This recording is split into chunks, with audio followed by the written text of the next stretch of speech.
Le coronavirus est arrivé en Europe et, sans surprise, nous sommes tous affamés de données le concernant. Ce que je vous propose de faire, c'est de vous présenter de la façon la plus concise et claire les données que j'ai trouvées concernant ce virus, mais aussi que vous me partagiez dans les commentaires ce que vous avez trouvé. Pour que ça ne tourne pas au ramassis de conneries toutefois, quelques règles.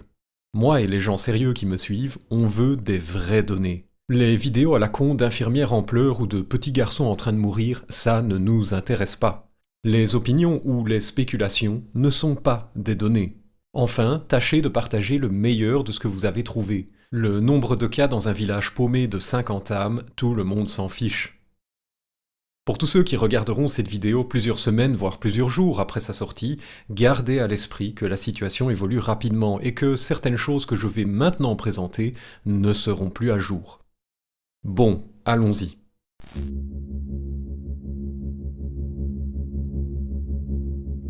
L'histoire du coronavirus commence en Chine, dans la province de Hubei.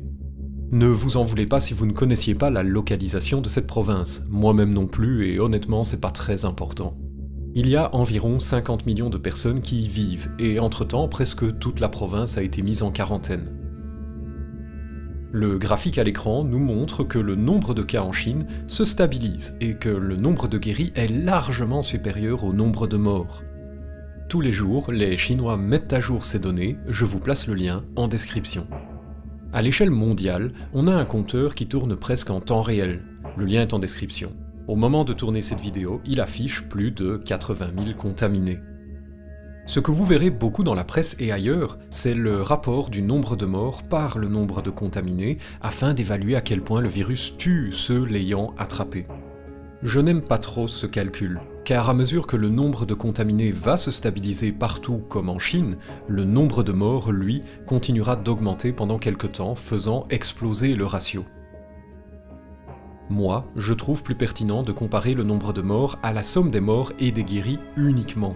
Tant qu'une personne avec le virus n'est ni morte ni guérie, je ne l'utilise pas pour estimer à quel point le virus tue ceux l'ayant attrapé.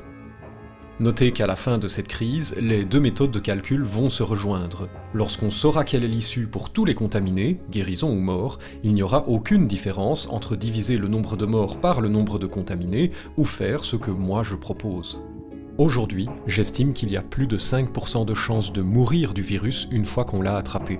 Oui, c'est énorme, horrible, affreux. Toutefois, détailler les cas en Chine permet de relativiser.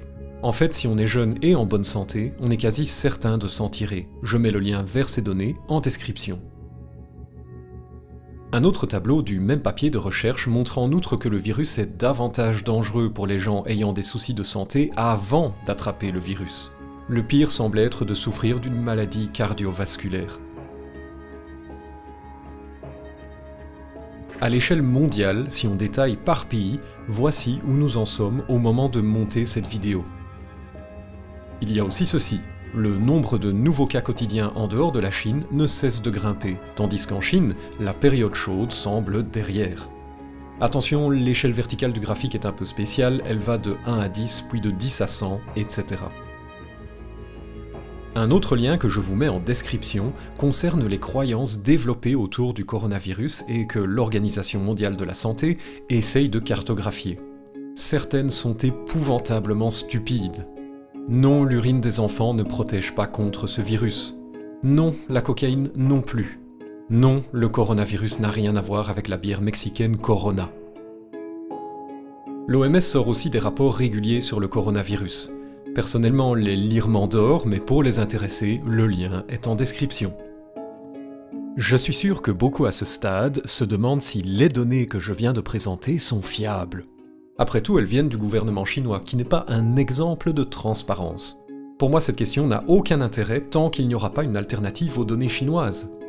Retenez cet adage sceptique. Une estimation, même grossière, même fausse de la réalité, vaut mieux que pas d'estimation du tout. Moi, je préfère m'accrocher à une bouée potentiellement percée plutôt que de rester dans l'eau. Mais vous faites comme vous le sentez. Il est évident que si une meilleure bouée débarque dans le futur, du genre une accumulation de données européennes, je sauterai dessus sans hésiter. Mais pour le moment, cette meilleure bouée n'est pas prête. Voilà, c'est tout pour cette courte vidéo. Si vous voulez m'aider à combattre le raz-de-marée de désinformation concernant ce virus, n'hésitez pas à la partager autour de vous.